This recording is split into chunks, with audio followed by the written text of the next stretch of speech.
Pernah dengar kisah cinta tragis antara manusia dan bidadari? Di sebuah desa dekat hutan, hiduplah pemuda sakti bernama Jaka Tarub. Suatu hari, ia terpesona melihat 7 bidadari mandi di telaga. Karena terpikat, Jaka Tarub nekat mencuri selendang milik salah satu bidadari, Nawang Wulan.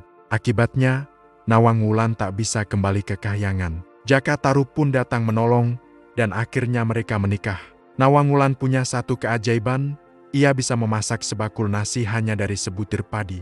Tapi, rasa penasaran Jaka Tarub membuatnya melanggar pantangan. Ia membuka tutup kukusan, dan seketika kekuatan Nawang Wulan lenyap.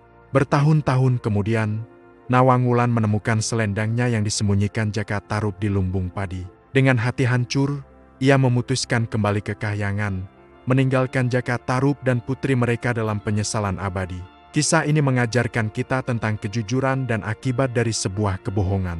Terima kasih sudah nonton.